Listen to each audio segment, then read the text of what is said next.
सद्भाव रामायण सुंदर कांड विभीषण की मुलाकात। हनुमान जी के सारे विघ्न टल गए। अब वे लघु रूप धारण कर लंका में प्रवेश करते हैं। गोस्वामी जी लिखते हैं, मंदिर मंदिर प्रति करि शोधा, देखे जहाँ तहाँ अगिनत जोधा। हनुमान जी लंका का एक एक मंदिर ढूंढ चुके, पर सीता जी कहीं पर भी नहीं दिखाई दी।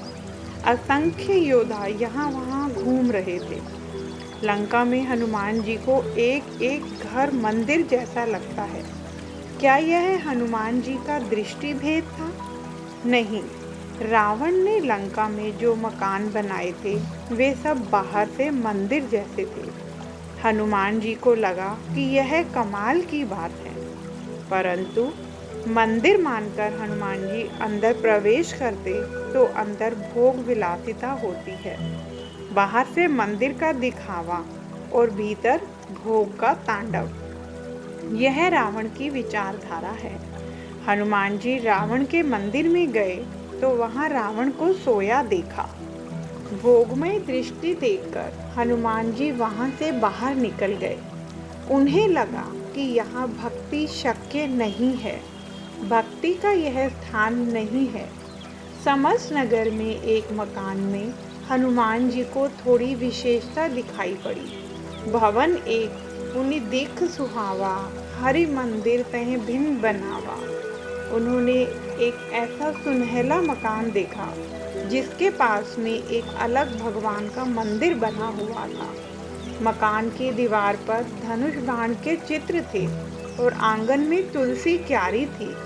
हनुमान जी को लगा कि यहाँ कोई वैष्णव, कोई राम भक्त रहता हुआ लगता है।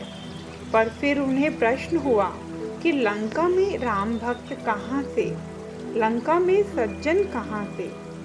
तुलसीदास जी कहना चाहते हैं कि संसार गुण दोषमय है। दुनिया में कोई भी आदमी इतना दुर्गुणी नहीं कि उसमें एक भी सद्गुण न हो, और कोई भी आदमी ऐसा सद्गुणी नहीं होता जिसमें एक भी दुर्गुण ना हो। हनुमान जी विचार करते हैं, लंका निशिचर निकट निवासा, इहा कहाँ सज्जन कर बासा। मन मह तरक करे कपि लागा, तेहि समय विभीषण जागा। लंका में तो सभी राक्षस ही राक्षस हैं, यहाँ सज्जन कहाँ से आकर बसा। जब हनुमान जी मन में ऐसे तर्क वितर्क कर रहे थे, ठीक उसी वक्त विभीषण जागा।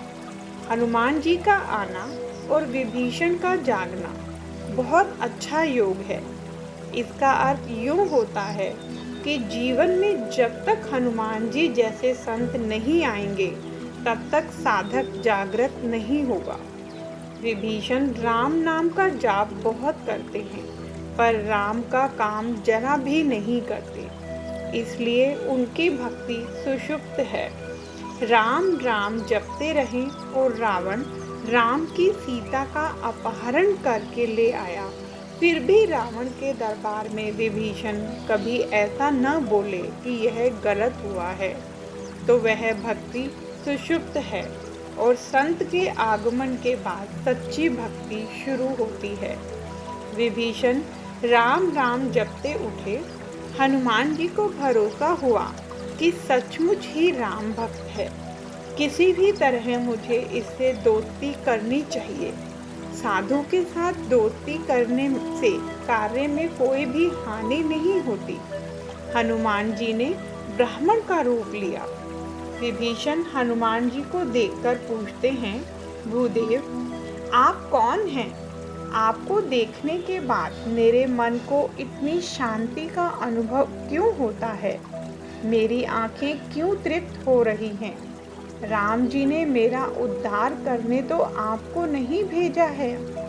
विभीषण की भाषा से हनुमान जी समझ गए कि यह है तो सज्जन, इसके सामने कोई पर्दा नहीं रखना चाहिए।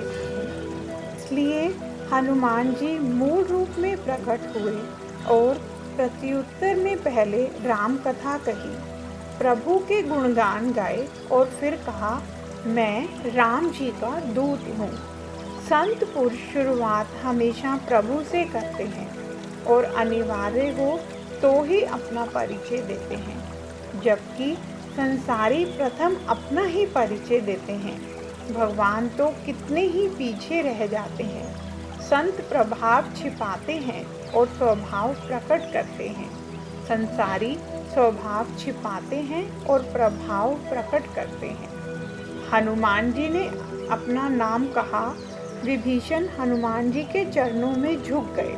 हनुमान जी ने उन्हें खड़ा कर गले लगाया। आज दो भक्त का मिलन हुआ।